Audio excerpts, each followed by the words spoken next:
Welcome to another episode of Social PR Secrets. My name is Lisa Beyer and I'll be your host. Today's guest is Matt Johnston. He is a video marketing expert and also owns his own agency. Ironically, Matt wrote a book that just published pre-COVID called Producing Empathy, the secret method he uses to get 100 million views on videos online. Considering we are in the post-COVID era, the topic of mixing empathy with video could not be more relevant. In today's episode, Matt and I talk about the ins and outs of using empathy with video marketing, as well as we get into talking about TikTok and other platforms. Enjoy the episode and namaste.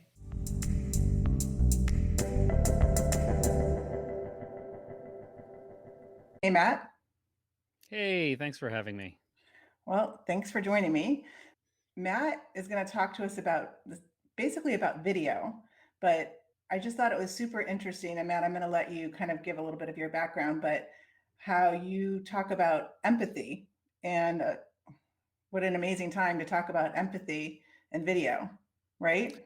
Yeah, it really is. You need to have empathy now, or else what are you doing? Exactly. So when I was, we've kind of known each other for, I think, about a year through Cat Howell's Mastermind is where we hmm initially met. But I was just kind of digging around and doing some research on you. And I just noticed in your LinkedIn, the word empathy in your story and your LinkedIn bio is amazing. And your journey of how you got to be doing what you're doing now that, I'd love for you to share with our audience today on that. And so why don't we just, kind of start out, give us a little bit of background on your journey and how a doctor once told you would never be able to run, and now look at you. That's true. Yeah. Yeah. I was born with short fingers and short toes, and we're not really sure why it happened. Although, funny thing, and this is the first time I've been interviewed and somebody's brought it up, which is super cool. I guess they haven't read my LinkedIn bio first. But funny thing, I'm like really, and I'm sure we'll get into it at some point. I'm like really bullish on TikTok right now. Yeah. And I had one TikTok video a couple weeks ago.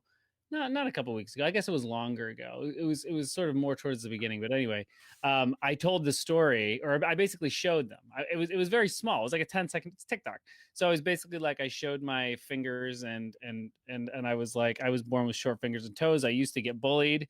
Then I came to terms with it. Now I feel great. That's the whole video, and that video went super viral. And I mean, it's up to like almost 700,000 views on it now, all organic because it's TikTok. And I just think it's cool to bring it up because it's validation of my obsession with empathy.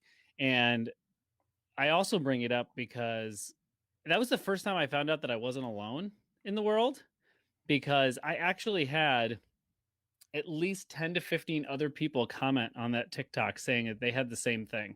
And I had never met anybody who had had what I had. I didn't even know what it was. And I even, if anybody knows TikTok, you know what a duet is. It's basically when you do a video of somebody next to somebody else's video. I had a 10-year-old do a duet with me who also has fingers like this. Um, I mean, empathy runs the world if you let it, and it's good if you do. That's my message, and like that's the real good side of the internet right there at work. But anyway, I'm sure we can get into TikTok more later, but more importantly, this is true across all video online, is that opportunity to emotionally identify with people. So I mean, as for me, I grew up in upstate New York. I directed plays. I directed theater all throughout my 20s in New York City. I lived there for 7 or 8 years. That was my sort of first life. And then I went to grad school at Syracuse at the Newhouse School. I got my master's there, and that sort of set me off in this digital media direction. I was in TV news for a while, a couple of years in Vegas, and then we moved back, and I got into the new media space. So I was an editor at Business Insider for a couple of years, and one of the top video producers there. And then I was hired by New York Magazine to run their video program. Well, to build it. They didn't have one, so I built it from scratch. So that's like Vulture and The Cut, if you know any of these brands. Yeah. There's at least 5 or 6 brands that are within. They actually just got bought by Vox about 6 to 8 months ago. And then I was hired by Rodale, which then did get bought. It's a crazy time in the publishing world, but I was running video across all of the Rodale properties, which is Men's Health, Women's Health, Bicycling, Runner's World, all of those, prevention, all of those publications. And then eventually I ended up at Now This.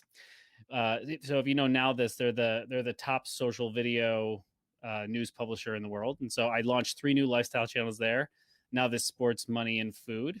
So have a big journalism background, digital video background.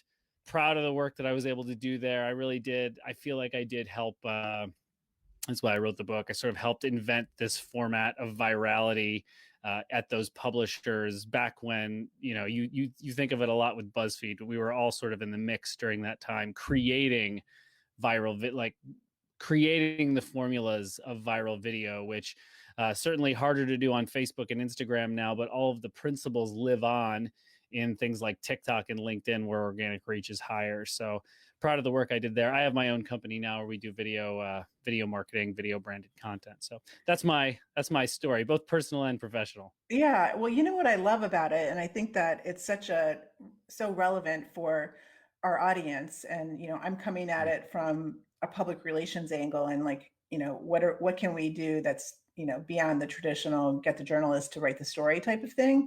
And I think that what's very interesting and makes you so successful is that you have that editorial background, and you're not producing marketing materials per se. You're producing things that are more your experience is in editorial.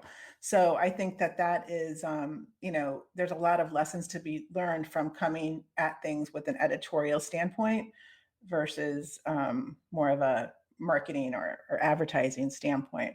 So so tell us what's the state of video right now? What are you seeing? I mean, we're in kind of this crazy period right now, but outside of that and inside of that, where do you see video fitting in during these uncertain times and when we get past this?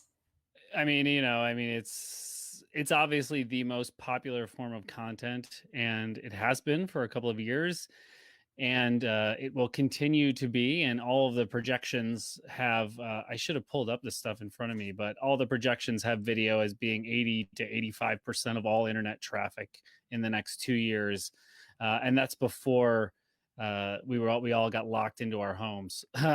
So now, of course, obviously, I think once the data comes out on this period in our history, people are going to be consuming, on average, I assume, 1 or 2 more hours per day on average of online media. And I'm sure that at least 75% of that is going to be video content, which makes it even more important.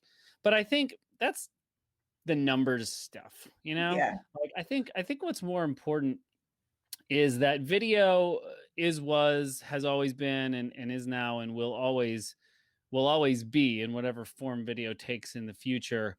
Whether it's Star Trek video, where we're actually in the room with holograms, or whether it's 2D video in front of a movie screen, it's the most powerful way to connect with people. Whether you're a personal brand and you get the opportunity through video to act like you're in the room with others and be able to build that connection with them, so that you can build that trust that you need to build your business, or even just to build trust in general, build community. We should all be building communities and trust, not just now, ever. And video is the best way to do that remotely. You can actually mimic that potential, that face-to-face content better than ever in video. Obvious things, right? But then for any brand, creating that connection, creating that experience. I've been recently seeing a lot of research and hearing speakers and everything talk about Gen Z and what they're into. And everybody seems to really feel like Gen Z is obsessed with experiences. Like they want to buy experiences, not stuff. They're more interested in ideas, causes, ways of life, idealism, and experiences. And as we move into that way of being, and now that we're shut into our homes, but whenever you're listening to this, who knows? Maybe it'll all be over when you're listening to this. Oh, geez, who knows?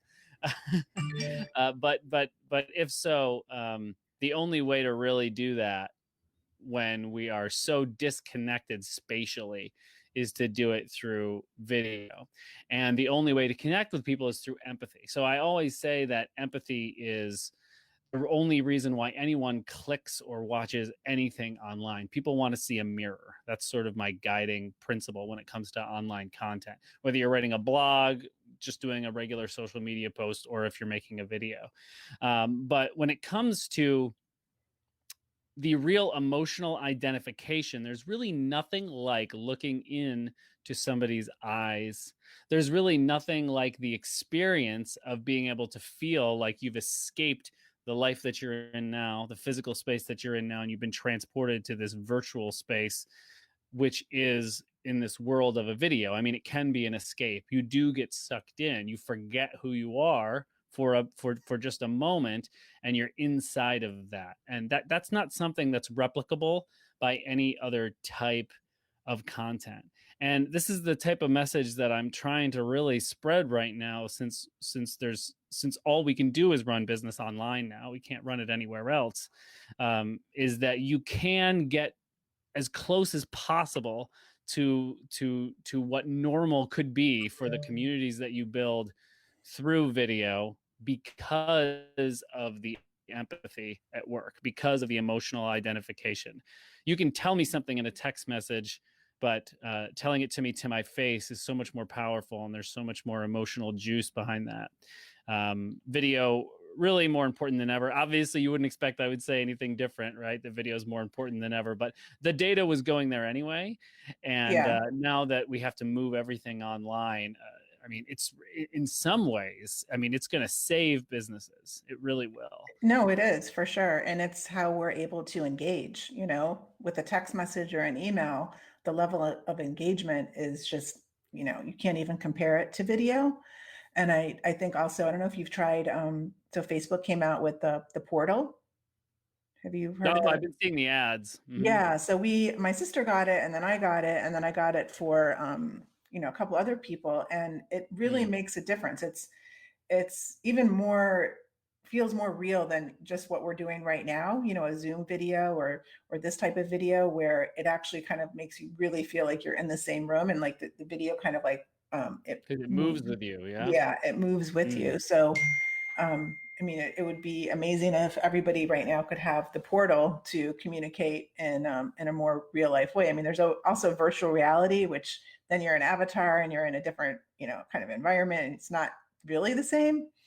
But yeah, I think right now we're going to survive because of video, and we're going to thrive because of video.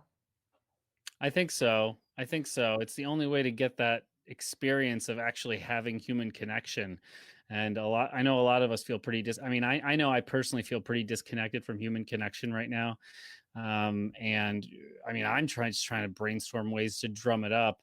Certainly there's no easier way to do it than creating simple video, and there's no better way to do it than creating video that you really put some thought into. Well, People tell want me, communities right now. yeah, for sure. So you wrote the book Producing Empathy, and when did you write that book? Oh, over the past year. It just came out? Came out in February. I mean, it's just so And ironic that that book is out and the title of it, and right now, this is what we all have to learn is basically, you know, producing empathy can mean so many different things. But from your perspective and from your book, what are some actionable tips that you cover in the book that can help everybody watching this or listening to this podcast? well, one of the things I talk about a lot is, along with empathy being important, but if you go at it through the back end, if you're aiming for the idea of the share, you'll be able to get closer to empathy without even trying. And it's kind of a weird thing to think about these days. Sharing takes different forms on the internet than it used to. Obviously, that's though how virality happens. Virality only happens through sharing, except for TikTok, I suppose. Uh, but all of the principles still hold true. So the idea is, if you're creating video that moves people emotionally to share it with other human beings that they know, then you have connected with them on an emotional level. You've made them feel like they've gotten enough value being the center of the equation.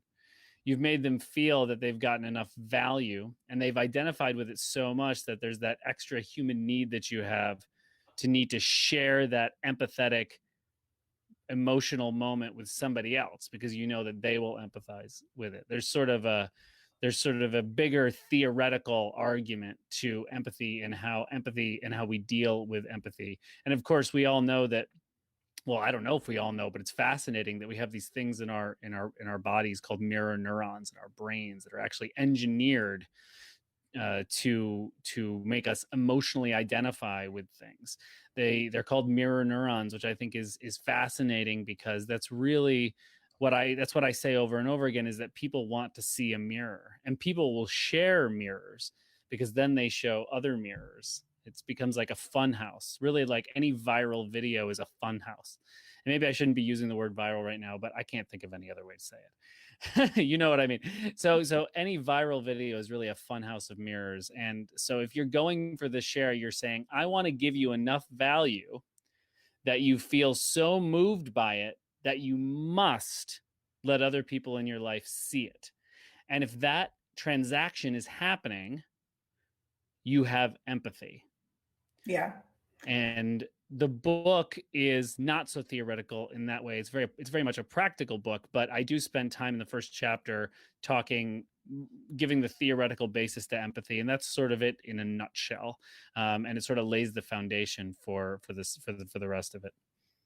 Yeah. And I kind of get what you're saying too, because I'm just thinking of things that have moved me to share in the past week. And so Deepak Chopra, he does a Facebook Live every day, and he's been focusing a lot on what's been going on in the world and doing like a 15-minute meditation.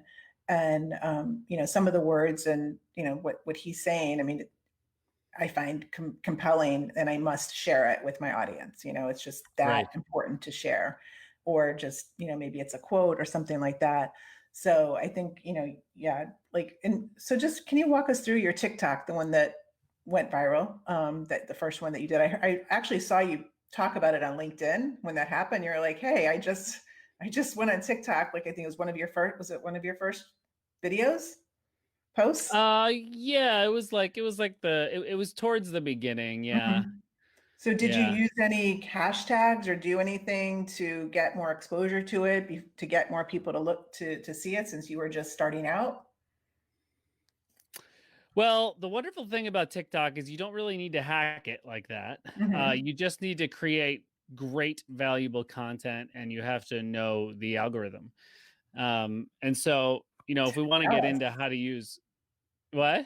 Tell us, like, what's the secret with the algorithm? What do we have to know about that? Sure. Yeah. If you want to get into the tactical of TikTok, it's so the order of, and this is not like official TikTok, but this is sort of what all of us have seen that the algorithm is prioritizing, and sort of the general consensus right now, at least, is that it's first prioritizing loops.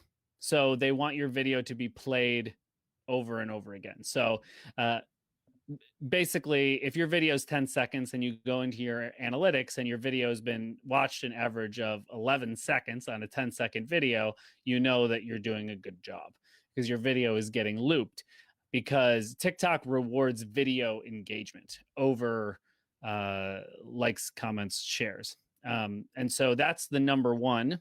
And number two on the list is completion. So actually watching the video all the way to 100%, that's the second most important thing, which is why you'll see a lot of people using plot changes and teases to get people through the video content. Because it's just like it's a wait for it. There's this resolution that you need to find out what happens. And then it's shares, comments, and then likes. And all of these things are important, because even at the bottom row, the likes are a very big piece of social proof. If you're going through your For You feed and then you look to your right, and you'll very often gauge whether you should continue to watch this content based on how many likes it has. But as far as the algorithm is concerned, it's the least important. But I think the cool thing is on Facebook, when you went viral, it was getting shared exponentially. Like you would share it with 100 people, 5 of those people would share, and then 5, and then it would just turn into this. So that's how we went viral on Facebook back in the day, and somewhat on Instagram, although it's a bit different on Instagram, of course. But with TikTok, the app is doing so much of the work for you because you have this For You news feed, which is literally just trending content that's tailored to you. So everybody, you'll if you spend 20 minutes on TikTok, you'll see a bunch of videos about like, I want to get on the For You page. Everybody wants to get on the For You page because that's where you go viral. And the truth is, every video gets on the For You page because they're all tested in micro ways by the algorithm to see what's working and what's not working. But that's why you can get seen so much beyond the shares, because just like Instagram, you can't directly share TikTok videos on your own feed. However, you can duet, which is like a nuanced way to share. But it's sort of a different video then. You've created a new piece of video content then. But the only way you can share it, just like Instagram, is DMing it, text messaging it, whatever it is. So instead, the way that it gets shown to more people is the app does it for you. And it finds things that are viral and it makes this news feed of that stuff. And when you can get on there, you start to see those incredibly crazy numbers. And it's very, very exciting. So I think that the video that I went viral on, both of them, I mean, I've gone viral a few times since then, but that first one, I mean, it was doing everything. I showed my fingers in the first second as a hook to sort of get people into it. And, this wasn't a play. It was still a big moment for me. I never talked about this growing up. What made you decide to do it on TikTok? Because I knew it would blow up. And because of empathy. Like I knew it. And I knew that if I talked about bullying and I used that word bullying, but the thing is, I wasn't just doing it to blow it up. It serves people. Can you imagine? I mean, I changed people's lives with that video. Like everybody that watched that video that had what I had, and there were at least 100 other people that commented that had something else that was that maybe people would think is a deficiency, and they felt better. They're like, you just, you know what I mean? It's amazing. It's like a micro movement that you did. It's kind of like the Me Too movement, but micro. People could relate to it. Yeah. Sure. Yeah. I mean, it was a little bit of a movement. And when you see that, you don't feel so alone. It's the great piece of the internet. It's the great piece of viral video. But anyway, so obviously, since I only showed my fingers right at the beginning, I mean, that video was getting looped a lot because people would get to the end and they would be like, wait a minute, I forget what they looked like. I got to watch it again. Right. So then it was sending signals to the algorithm that they had to watch it again because they wanted to see, it was only a 11, 12, 13-second video. So they had to put it in context. I was just using empathy because I talked about being bullied, and so many of us have been bullied, both in our child or adult lives. And I think that feeling that, and then of course the transformation, it's just that, I mean, I was able to tell like a pretty deep emotional story in 13 seconds and, sort of tap into that aspirational part of people. I had a lot of people commenting, I wish I had your confidence, right? Because it was like, I had this, I was born with this. It was really hard for me. I got bullied. And then the last act of the TikTok was, but then I don't remember what I said, but it was basically, I came to peace with it and realized that I'm awesome or something. And there was just a lot of people that felt that aspirational, piece of content. And so it got a ton of likes, ton of comments, a ton of shares. It was getting replayed. Everybody was watching the whole thing because they wanted to see how that story would play out. So it sort of ticked all the algorithm boxes as well. But at the end of the day, and I'm really hardcore about this, the whole book revolves around this because I am not like, I'm a video expert, I guess, whatever. Like I'm a video guy, but like I can't shoot really. Like I can, but like it's not my thing. It's not my jam at all. I'm not really an expert at that. I'm actually a really good video editor, um, but I don't. That's not it either. Like that's not it either. I mean, really, what I bang home is that it's the editorial, it's the storytelling Exactly. that Yeah. moves mountains. Yeah. And so that is true, whatever platform that you're on. I think it was true in this specific case. I think it's true in all cases that it's the storytelling, the writing, it's Right. that I mean, that and makes it happen. just like in journalism, like you can't start a story and like bury the lead, people, you're going to lose people. So you have to start with the hook and get them interested to read the whole thing or get through the whole thing. So, this the editorial style, I think, is what's setting it apart. So before we forget, so if we want to follow you on TikTok, where what's your handle on TikTok? By Matt J. I try to be by Matt J on all platforms. I think Okay. I am, except for Okay. Twitch. I have a weekly Twitch live show that I do, and I have a different one there. But Okay, cool. So we'll have to follow you on all of your platforms. And so how's it been going on TikTok? Well, how long ago did that happen and what have you been doing since?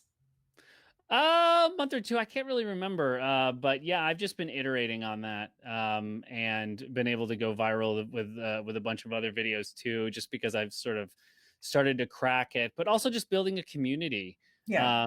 And I mean, it gets addicting once you start seeing how, I guess, easy it is to get seen when you do things correctly. It gets really addicting. It was also extremely addicting to get so much positivity. Now, don't get me wrong, like I get trolled all the time. I mean, when you have content that's being seen by millions of people, you're always going to get trolled. But it's been going really well. I mean, I'm getting really like dozens and dozens, sometimes hundreds of followers every single day because your video content is sort of always evergreen and being served out. I mean, I'm still getting followers from that original video that are just coming in. It's very odd. But certainly you kind of get bit by the bug. I mean, that one day, there was one day when I went to bed with 40 followers when I was just starting on TikTok, and I woke up with 1,500. And I was like, all right, this platform's different. That's encouraging. That's This great. platform is different. Yeah. And yeah, I have a Facebook group. We had a TikTok challenge in there, and a lot of the people were having huge success. One of the challengers got just as many views on her third video ever that I did on my video, because it's just like it's a system. What did she And do? if you can, so she's a coach, a coach. She's like she's sort of a, I don't know, expert, I don't know, whatever, but like her thing is, anti-racism, telling the important stories about racism in America, etc. So she made a video where literally she's just sort of sitting in her car, it's parked, and she just, it's just sort of text on the screen, just like mine. I didn't talk in my video, and she didn't talk in this one, just text on the screen that was like, talking about how she, I don't get assumed that I'm shoplifting. She's a white woman. I don't get assumed that I'm shoplifting when I walk into stores. I don't get pulled over by blah blah blah blah. Blah. It was that Yeah. was the Yeah. idea. I don't remember the exact words that were in it. But yeah, it went bananas. I mean, it has like almost 600,000 views now, and imagine how great that was for her. She's sort of a small, just starting out coach. She has a podcast and never had that kind of visibility before. That's great. Never had it before. So it's just like super, super exciting. I love it. And it's sort of like it's allowing me to use my hero system, which is what the book is built on for viral video, in a new way. It's breathing new life into it. Because I built it when I was creating viral video on Facebook and Instagram, and it still works for Facebook and Instagram. You should still make all of your Facebook and Instagram videos with the hero system. But of course, the organic pickup is just harder because of the algorithm, but it's directly applicable to TikTok. I mean, if you can plug it right into TikTok, because it's based on the psychological reasons that people share, not the tactics. And those are unchangeable because they have to do with the human condition. So can you just walk us through the hero method that you're talking about? Yep, it's hook, empathy, response, and over deliver. So the hook is obvious. So it's right off the bat the way you hook people in. The hook is going to be different on different platforms. So for Facebook, Instagram, I mean, I always say it's the first 3 to 5 seconds. You want to blow people away right off the bat. Never start a video with your logo or something. You want to blow people right off the bat with something that's going to grab their attention and pattern interrupt, meaning stop the patterns of the way they're scrolling through their social feeds normally. And this can be crazy video footage. If you have it, you probably don't. Chances are, I mean, if you're listening to this, usually it's hard. I mean, 80% of the video content that you don't have crazy video footage. So you can just use a text on screen headline right there to really pull people in. And that's the hook. On TikTok, very similar. You do sometimes want, because that text on screen works like gangbusters to pull people into your videos, like 100%. And you'll see it all over the place. There's a much better chance to get people with video and sound, because videos on TikTok autoplay with sound, unlike any of the other platforms. So you can also use sound to hook people in. But again, you want people engaging with the whole thing. So it's more similar to YouTube in that way, because YouTube, you also want people to get to the whole video for the algorithm. So there's usually some sort of tease, some sort of resolution. There's a story that needs to be told that goes someplace, and you can feel that it's going someplace. And you're saying, how do I do that in 15 seconds? You can, right. Trust me. You just got to like practice it, but you can. So that's basically how it works. And if I was on LinkedIn or any of these other newsfeed based algorithms, I would do it the same way as Facebook and Instagram. E is for empathy. We already sort of talked about that. You want to make sure that the content that you're making is emotionally identifying with people. That, yeah. Super important. If you're not emotionally identifying with people, you're going to flop, because just who cares? You know, what I talk about all the time, this goes for hook and empathy, is that when we're making this video content, because video is so powerful to your senses, it has the potential, if you do it correctly, if you're following the system correctly, to cut directly through or dodge your analytical mind and go right to your heart, right to your body. Yeah, totally. You share with your subconscious, you share with your heart, you share with that. It's like that part of you that that touches the stove, and then you're like, that's hot. Like, that's the part of you that you're trying to get to. You want to make people feel something that like just slams them in the heart. And so when you do that, it's through the lens of empathy, because that's how they will feel it. Oh, that's me. I got it. Okay, I'm in, right? Response is sort of how you structure the content, because you don't want people to just simply experience it. You want them to experience it and do something with it.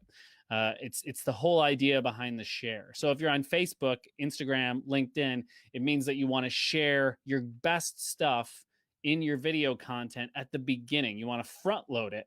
Right. Because people are going to be sharing this content then. One of my favorite words is front loading. Front loading, it just drives me crazy when I'm like reading something. It's like you have to wait so long to get to it. You have to just front load it, whether it's the keyword or whatever. I love it. Absolutely. Absolutely. Yeah. So front load your best stuff, because usually when people are going to share content, they're going to share it before they get through the whole video. I mean, if you've ever looked at a Facebook engagement graph or an Instagram engagement graph on a video, you'd be depressed. You shouldn't be, but you would be, because it always looks, those of you who are on video, you're going to see like the graph goes. Yeah. Because after 10 seconds, people just stop watching. That's fine, because they're not coming to Facebook and Instagram to watch video necessarily. You're just sort of showing up. And you're so it's just as much about if they're engaging or not, if they're getting into that content. And over deliver is simply to over deliver on value. I think that value is the most important thing that you can do. I sort of define value as, it's obviously in the eye of the beholder, but I define value as changing people's lives in little or big ways. Because it can be everything from a perspective shift on where I am in the world existentially to 5 curling iron hacks to transform your morning. That's value too. And so all of these things are value, and that should be the cornerstone of what you're doing. It can be entertainment value. It can be informational value. It can be empathetic perspective value, whatever it is. It's value, meaning it's a gift. Value is a gift. It's not for you.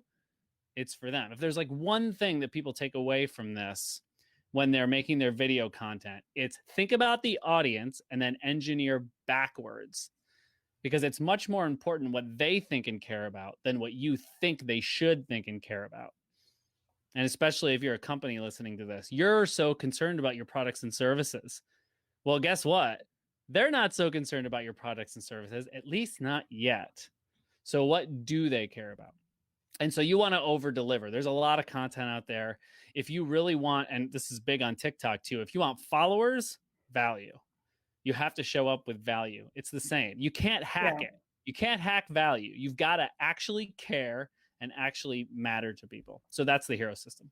Yeah, totally. And right now in the stage that we're in business and survival, we're not like the Microsofts or the Zooms or the Facebooks where we can give away stuff. But one thing that as a service business we can do is over deliver, and get and add value and, give those unexpected kind of like surprises that, your customers aren't expecting. But, that's just what we have to do right now. And it should be a best practice anyway.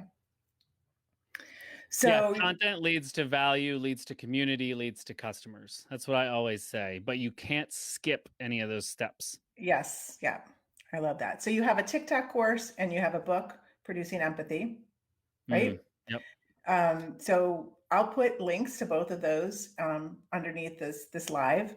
But I just want to get if you could just give maybe 3 actionable tips. We've already given a lot, but if we're not talking about any specific platform, somebody's just getting started in video, what 3 tips can you give them?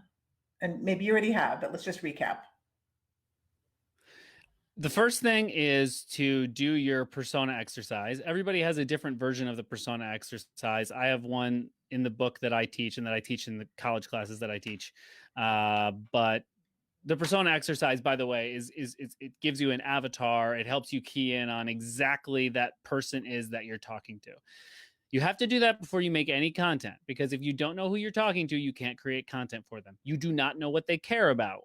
Then what's going to happen is you start making content about you and you wonder why nobody cares, right? It's not that you're not valuable. It's just that you haven't given first. You've got to give first. So the persona exercise is the first most important thing. Figure out what they care about, what their pain points are, what their wants and needs are. How can you change their life, not how they can change yours? That's the first thing. I think the second thing is wrapping your mind around the idea that you can create video content. I say this over and over again in the book. You're daunted. I guarantee you 70 or 80% of the people that are listening to this are daunted by the idea of video content, or daunted by the idea of consistent video content, which is just as important as video content. If you're making all these plans to make 1 or 2 videos this month, get over it. You need to be making 18. Yeah. But you're daunted by that, aren't you? Yeah. That's because you feel like it's a big deal. It's not. It's about the editorial. It's about the storytelling. It's about the authenticity. And above all else, it's about the empathy. So just go and be real and give, and you will win. So that's the second tip.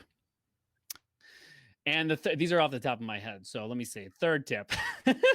Top of your head is perfect. That's what we want. Top of your head. Sure. I don't plan anything. I'm much better off the cuff. The third tip really would be TikTok and LinkedIn, I think. Like if there's one thing that you need to be focusing on with your video content in 2020, it's got to be TikTok and LinkedIn, because it is pay to play. Now, if you already have, if you're lucky enough to be one of these people that built your Facebook and Instagram followings in 2015 and 2016, oh, you're in such great shape. Wonderful. You're still only going to reach 2% of your followers with your video content or any of your content, but you have it there. If you've got 100,000 people, you're going to be reaching people, and you have the opportunity to share and get some viral video happening there. That's amazing. But guess what? TikTok and LinkedIn, especially TikTok, are where Facebook and Instagram were in 2015. Super easy to get organic views there. Super easy to build a community. I got 3,000 followers in a week. You can't do that on Facebook and Instagram. No way. So you build now. You don't build later. You build now. So you have to focus on it. And you're going to go on TikTok and you're going to see a bunch of teenagers dancing around, and you're going to put it down. You're going to say, this is not my avatar and I should not be here. And that's a limiting belief. You are never going to do it if that's how you feel. You got to get on it, start consuming content, see how people do it, and start finding your niche, because the algorithm will learn you. If you're not watching videos of teens dancing, it will start filtering them out, and you'll start seeing the creators like me and others that are in the sort of world of whatever it is you want to see.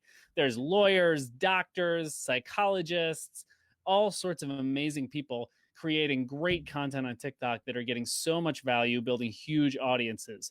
So don't be intimidated by that, and don't use the excuse, my avatar is not on TikTok. That's crap. TikTok might be bigger than Instagram now. I don't know for sure, but Instagram's latest numbers were 1 billion. TikTok's were 800 million, and this is in January, and it's March now, and TikTok has been growing like crazy the last 4 months. I don't know if you've seen that. Surprised at all. There's like a visual interactive chart that shows I've seen like that, the growth of all the social channels, and how TikTok is like literally like escalating way more than the other channels ever did in their growth history. So that's really cool. I'm glad that you're sharing this with us. So can you make any suggestions on who else that we should follow on TikTok that isn't like a teen dancing or something that would be, kind of relevant to the marketing world or public relations world, or, maybe some professionals, brands? That's a good question. I didn't pull them up. Well, but so Gary Vee is doing amazing stuff on TikTok, like he always does. I'm a big Gary Vee fan. Whatever you think of him, he's crushing it, and he only cares about value, so that's awesome. There is a psychologist I really love. I don't know if I'll be able to. Well, how about we'll just put him in the show notes. We'll put the links in the show notes. Yes, absolutely. If you want entertainment, you need to be following Zach King, because the editing stuff that he's doing is out of this world. Okay. And some of these TikTok influencers, like they've built followings so fast. We're talking like 20 to 30 million followers, that they're now doing collaborations with like everybody across TikTok. Like them and Jimmy Fallon are doing a bunch of stuff. Like they're doing stuff with like Arnold Schwarzenegger. Well, now like Jimmy Fallon is, everybody's kind of like at home, so more time to build out these different channels that they, people just didn't have the time to do. So maybe Jimmy Fallon will have his show on TikTok, like a 13-second show, or something like that. Yeah. Really cool. there's no better time right now than now to start building your digital presence. Not just because you're probably more bored and you have more time on your hands, and not just because everything is moving to digital even more now because of everything that's going on in the world, but this is probably, I don't love saying this, but this is probably like one of these like big history book moments, like where society really pivots. I did not think this a week ago, but my gosh, the way things are going. There are going to be businesses that are destroyed by this, and there are going to be businesses that rise from the ashes as new entities that only live on computers. And some will be able to pivot, which is much harder to do. But at the end of the day, sorry, my phone was ringing there. At the end of the day, what's happening? Every time my Bluetooth headphones go off, my computer starts like playing music. At the end of the day, you've got to build those digital communities now. You just absolutely have to. Luckily, we have TikTok and Instagram that are still letting your content be seen without paying for it. But we are about to enter a world unlike we've ever known before, where you need to live for people online. Your identity to people will be what your identity is online. And there's just no way to do it than video. If you're not doing video, there's only so far we can get with you in our relationship with you. Yeah, so true.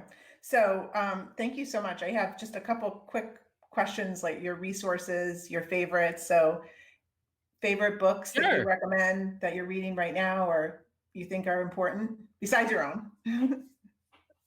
Well, I would say that you should read anything that Seth Godin writes. That's mainly what I read. Just because he's very value aligned with the things that I've been saying. Yay. There you go. Man, that dude writes a lot of books. Uh, he writes like a book a year. Yeah. He's very value aligned in this way with the things that I've been saying, this sort of economy of giving, and this idea that you should care about people first, serve them first. I also really think it's a classic. It's kind of getting older now, but always go back and read The Purple Cow, especially now, to figure out how you can create something that's truly unique and remarkable in the world. That book had a huge influence on me. I think that there is an online culture, which probably is going to get blown up now with everything going on, where everybody is just sort of copy and pasting everybody else's formula to build a business. It's like not sustainable and it's just going to No. Mm-mm. explode. Yeah. Instead, read Seth Godin's Purple Cow and Okay. create something truly remarkable. Do that instead and be creative. You're going to be really proud of what you build. Okay. I think that's a great resource. What about, are you binge watching any shows? Favorite shows, favorite podcasts? I'm almost done with the new Pope, which I really liked. You guys, I don't know if you know that Jude Law and now John Malkovich HBO show. If you haven't seen Watchmen, you've got to watch Watchmen. It's so good. It's just one series, but freaking incredible. Maybe the best thing I've seen in a really long time. Okay. Gotta watch Watchmen. Okay. Podcasts. I listen to a lot of marketing podcasts, and I don't listen to a ton now. And now that I'm not traveling, I don't even know. I try to listen to fiction books, really. I've been reading J.K. Rowling's, she's not J.K. Rowling. What is she? Robert Galbraith in this series that has, it turned into a Cinemax series called Strike. But the books are fantastic. Pick them up. Okay, cool. I love them. I don't read books, actually. I just do audiobooks. Yeah. If you want a podcast suggestion, I think that you'll love Hustle and Flowchart. Do you listen to that? Nope, I haven't listened to it. That's great. Yeah, I listened to the Social Media Examiner podcast with Michael Stelzner. He's amazing. And I have a few others. Yeah, check out Hustle and Flowchart. Okay, we talked about some people to follow on TikTok, but anybody that you're following that you think is just amazing that you'll share with us? I am a big fan of following Gary Vee. Somebody that maybe not everybody knows about. Somebody like Micro. It's a good question.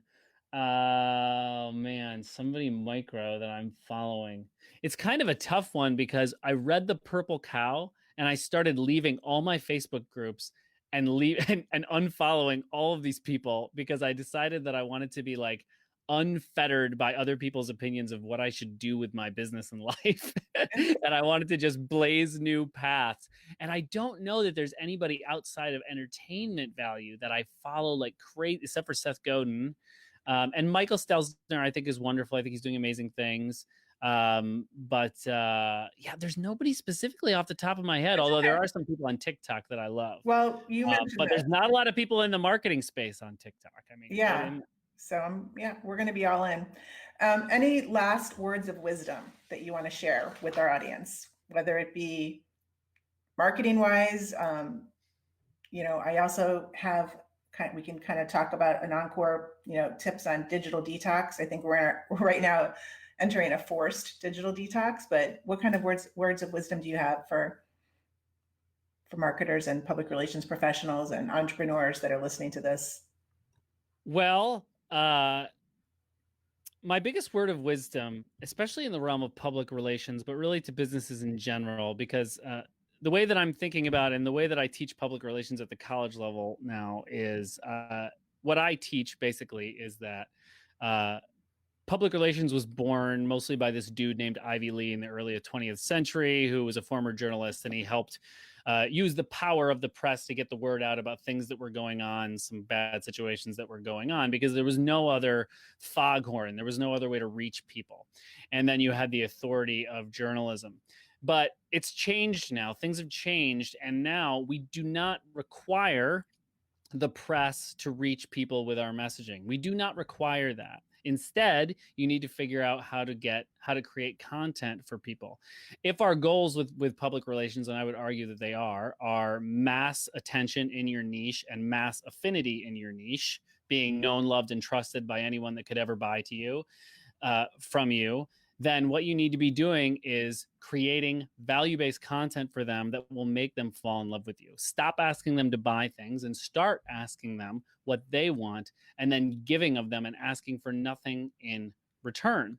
And stop putting all of your public relations eggs in the basket of, is the New York Times going to write about me? Because that's their audience anyway. Thank you. Listen, I am a journalist. Yeah. Like, I am a journalist. I got 100 pitches a day. They were all crap. And I swear that nobody cared about what I cared about with the audience. And when I did decide to do a story, it was for my own selfish reasons, for my own job, and I would filter that anyway. Like, so if you want your message, your narrative, that's what we're doing in public relations, is controlling the narrative. If you want your messaging to get to people in the way you want it to get to them, you're going to be going through a filter with the press. You're much better off, and you should do both because there's authority there, obviously. But I usually preach a 70-30 content to traditional PR methodology.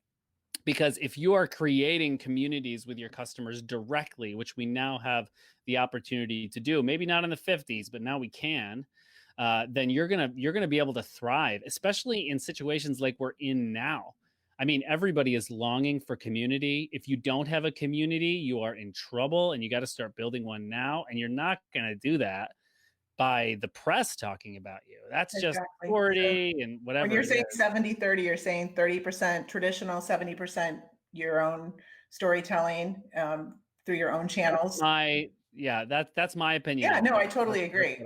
Yeah, yeah, doing your own brand journalism. Absolutely. Yeah. Absolutely. And then if you can come at it with that journalist's mind, you're coming at it then from a place of value, like a place of giving. So give first. And you're all gonna be put, if you're listening to this, you're probably in a position right now, no matter how successful you are in your business, where you're kind of having a holy crap moment. And you don't know where to turn next.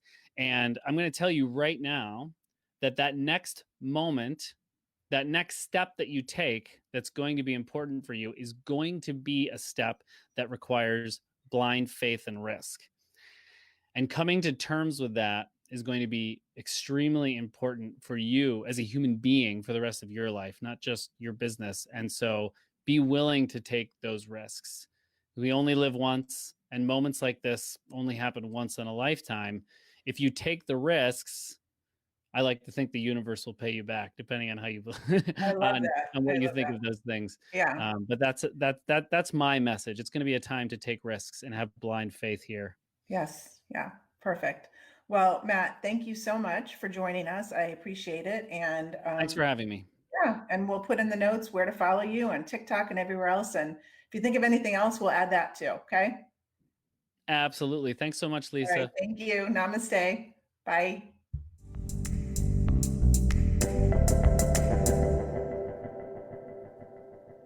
Thank you for listening to this episode of Social PR Secrets. If you like what you heard, check out the book on Amazon or follow our blog at socialprsecrets.com.